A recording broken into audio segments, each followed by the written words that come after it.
Hey everybody, welcome back to Wrestling Ranch Reviews. Big Mike back again for yet another video, and as you can see, it's my Q&A video. I know I said I was going to do it at the beginning of next week, but the questions stopped coming in, but it doesn't mean don't stop sending me in questions. I suggest just send them to my inbox, and when I get 4 or 5, I'll do another Q&A. So keep sending them in. I was just in a rush, didn't want, I had nothing to do tonight, so I wanted to make a video, and here I am. So keep sending in the questions. This is what I got so far. This is what I'm going to do. And yeah, don't know if I was going to say anything else before I got into the questions, but if I remember, I'll say it after. But first question of my Q&A comes from Wrestling Jesus. Yes, good old Wrestling Jesus 2011 sends me in the question: is tag team wrestling really that important nowadays? No, tag team wrestling is not that important nowadays. It just depends where you look at it, I guess. In the WWE, no, it's not important at all. WWE is a single belt driven company. They only care about their top stars, whether it's the WWE title or the heavyweight title, and that's it. And that's all the emphasis is ever going to be on for a long time in the WWE. Even if there was a legit tag team division, it wouldn't be taken serious because they're not going to spend the time and effort on it because those aren't the people they want to get over anymore. It's not the same as 15 years ago, 20 years ago, whatever, when you had the Killer Bees, you had Demolition, you had Strike Force, Can-Am Connection, British Bulldogs, Heart Foundation, the Rockers, Americans, Barry Rotundo or Barry Windham and Mike Rotundo, my bad. All them people. You don't have that tag team division, and it's not that era, so you don't need them. A lot of people say that WWE needs a tag team division because of other places like Ring of Honor and TNA. They have or had a great tag team division, and they want WWE to have one as well. But WWE doesn't need it. If that's what TNA wants to do and Ring of Honor want to do, so be it. Have a great tag team division, but it's not needed. The only reason why it would be needed, if I want to, step back and contradict myself a bit, the only thing a tag team is good for now in the WWE is bringing people up like Otunga and McGillicuddy. You got two young kids that have the talent to be on TV. You don't know what to do with them, so you give them a tag team titles, and you give them a TV time so they can,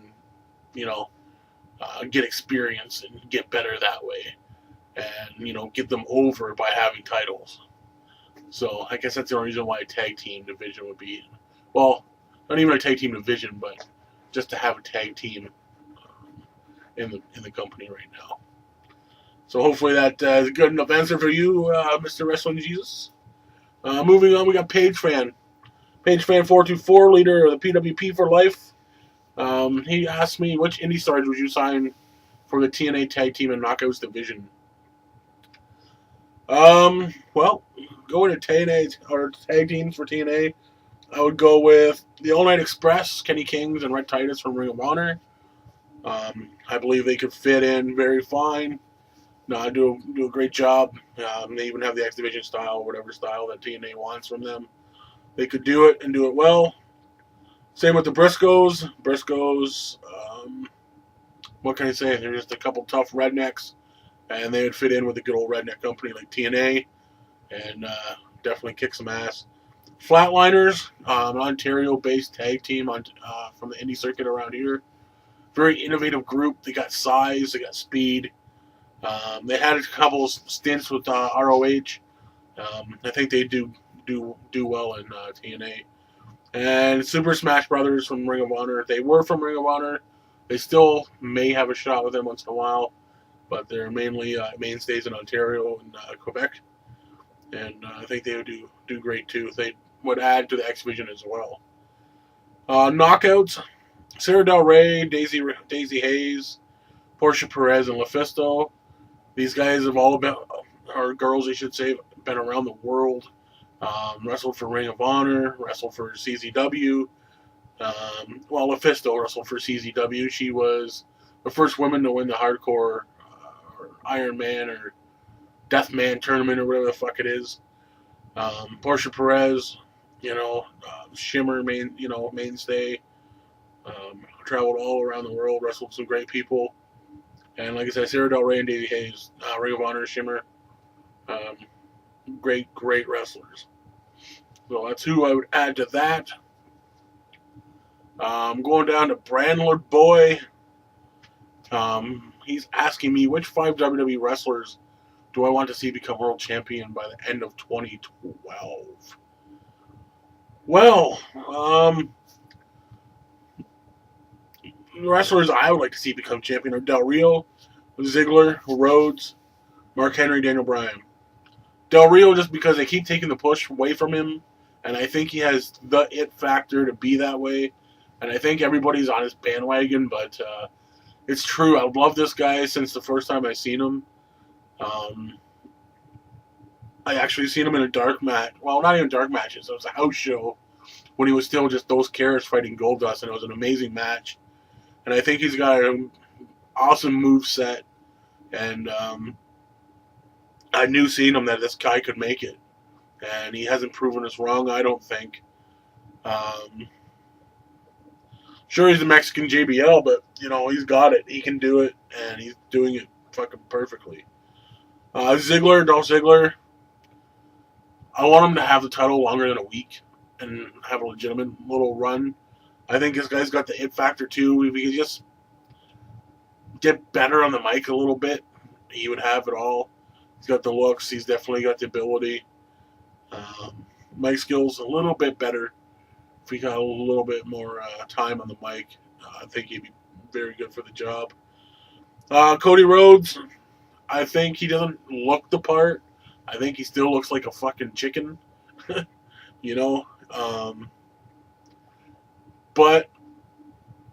I don't know. He's all around good. He can wrestle. I love what he's done with his character, how it's evolved over on SmackDown. It's fucking amazing.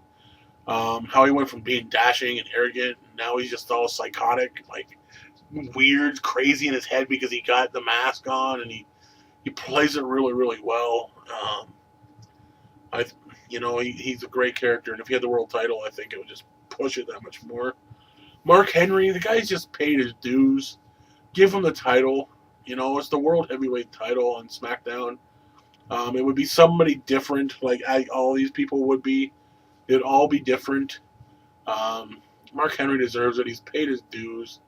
He'd be a strong heel champion, and I think it would just get over. I really do. A feud with Sheamus. Say Mark Henry was to get the title. A feud with Sheamus, or even feud with Wade Barrett. Well, no, I guess not Barrett, because Barrett's not face, but whatever. I think it would work. And Daniel Bryan, it'd just be one of those feel-good moments.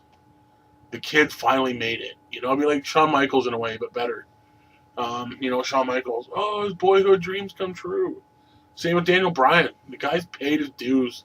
Maybe not so much in the WWE, but in the indie or in the wrestling business. He's worked his ass off and really became one of the best in the world, legit. And it would just be great.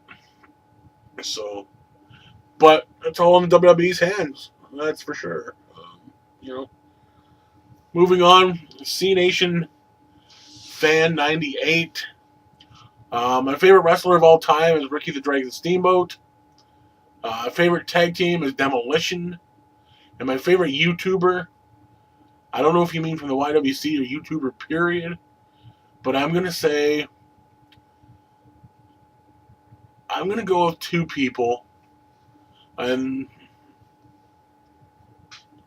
because they're very close. Ray William Johnson, the guy's awesome. I like what he does.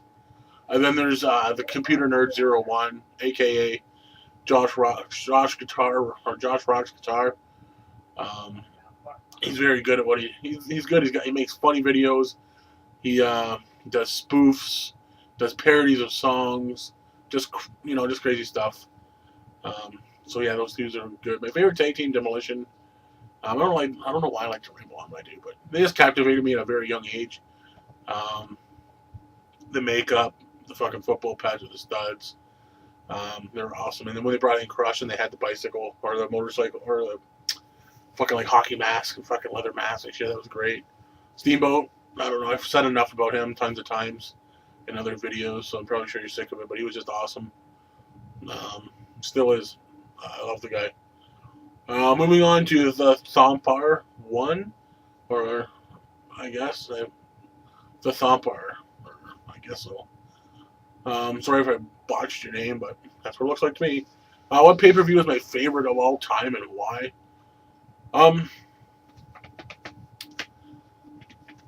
I really want to go with WrestleMania 19 because I always say it was the last best WrestleMania. And I think it was great. You know, you had The Rock, Austin, Triple H, Booker, Jericho, HBK, Brock, Angle. What else? Yeah, Mysterio, Hardy. You know, when it was the whole Attitude, Attitude time. You had Undertaker versus like Nathan Jones, I think, and Albert or whatever. But it was good. It was good. I just liked every match on the card. I loved the venue. The venue was great. It was just a classic. It was just, I don't know. It was WrestleMania 19. I love it. I love it. I love it. But yeah. And then he's asked me, what do you think about the Philadelphia Eagles? And do you think that they will win the Super Bowl? Well, first of all, I don't know a lot about the Eagles because I don't follow football that much in depth. I really don't. I think they got a good team this year, from what I know so far. Because with the lockout, I kind of even stopped paying attention even more. I think Vic will have a good year. Vic's still with them, I think. I think they'll win the Super Bowl. As long as everybody stays healthy and they have a good year, obviously they'll go all the way. So it just depends. Everybody's bulking up in that division or in that conference. So we'll have to see. I'm sorry I don't really know that much, but thank you for asking me a non-wrestling question. I really appreciate that. Dean448 asked me, or he also goes by Triple D. Sup, Triple D? Dean448. What is your favorite WWE moment? My favorite WWE moment? There's so many of them, but I'm going to go back to my childhood again. Being the Ricky Steamboat fan that I was also a huge Ultimate Warrior fan. And being the age that I was, 10 or 11 at the time, I didn't know any better. If he sucked or whatever, I was just captivated by the whole, or whatever, just shaking the ropes and the whole, like, sensible fucking promos, just the snorting and the intensity. I was captivated by it. But anyways, my favorite moment was when the Ultimate Warrior at WrestleMania 6 beat Hulk Hogan for the WWF title. I was there. No word of a lie. I was there. I don't have the ticket stub to prove it. Because it was 20-some years ago. My seats sucked. I remember my mom paid, I don't know how much for them. She paid a lot. And we were 30 rows back from the ring.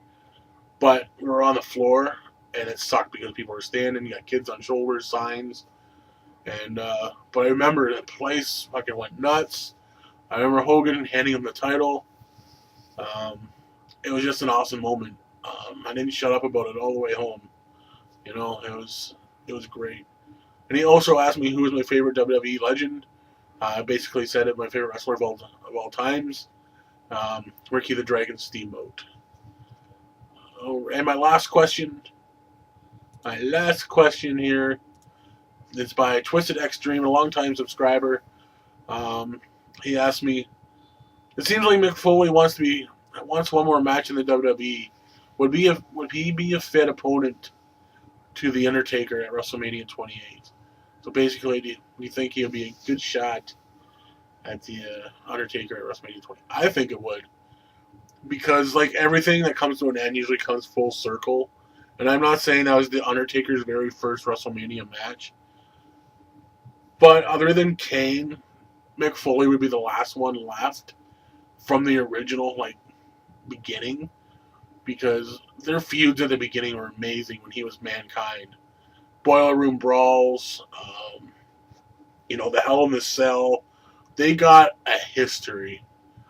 And it would just make sense if it was Undertaker versus Mick Foley. And if he was to even just don the mask one more time, it'd be Mankind for WrestleMania 28 would be fucking awesome. I think a lot of people would mark out, because if they're going to be bringing back all these old people or older people at WrestleMania 28, like The Rock or Stone Cold maybe against CM Punk or whatever they want to do, or whoever else they decide to bring back, why not bring Mankind back? It may not make sense, but why not? Because it could make sense. The storyline could be like, to finally beat The Undertaker, you gotta be crazy. You gotta be psychotic. You gotta be, Mankind. And he pulls the mask out, puts it on, and gets all retarded, and plays the part, In order to beat a streak, you gotta be, fucking nuts. And who's more nuts than fucking Mankind? So I think it could work. That would be good. And you asked me, last but not least, Sting versus Hogan at Bound for Glory, what the fuck? So I guess you want my opinion on that. Nostalgia reasons, I think it's good. I think the only reason why they're doing it, though, is because they think it's going to get a huge buy rate. But you know what? The people they want to tune in don't even know what the fuck TNA is. They want everybody to tune in to the Sting versus Hogan. The only people that don't know that Sting versus Hogan is actually taking place at Bound for Glory are the people that watch TNA. So, unless they market it and actually fucking learn how to market their fucking product, no one's going to give a fuck because they're not going to know about it. And the average Joe that would love to see this match one more time that they want to cater to aren't even going to know it's going to fucking exist. Because the only people that are going to know it's existing and going to be taking place are fans of TNA. But do I want to see it? I don't know. I really don't know. Because I don't think it'd be a good match at all. Unless it's some kind of gimmicky match. Because Hogan's back's fucked. He wasn't a great wrestler to begin with, so what's he going to do now? So, I don't know. I just think they're doing it for the wrong reasons. I don't know. So, I really don't know what else to say. So, anyways, I want to say thank you. Did I just pull a Jack Swagger? I want to say, fuck that, I want to say thank you to everybody that sent me in their questions. If I bored you and you fucking fell asleep before I got to your question, I'm sorry. I just fucking ramble on. And here I am still rambling on. But thanks for the questions. I'd be glad to do this again. I love doing it. So if you never got a question in, please send me one. Or 2 or 3. Send it to my inbox, though. That's all I can ask. That's all I can't stress enough. To my inbox. Because I don't always get back to these videos to see what people have sent me. But everybody that's been mentioned here, right from Wrestling Jesus 2011 to PageFan424, PWP for Life, Brandler Boy, Scene Agent Fan 98, the Thumper, Dean448, and Twisted Extreme. Please subscribe to them. They're some good people. I'm glad these people actually came out and gave me their questions because they've been long-time subscribers. And I'm going to leave them in the description box below. So find them, subscribe to them, check them out, give them much love. And I am Big Mike, and that's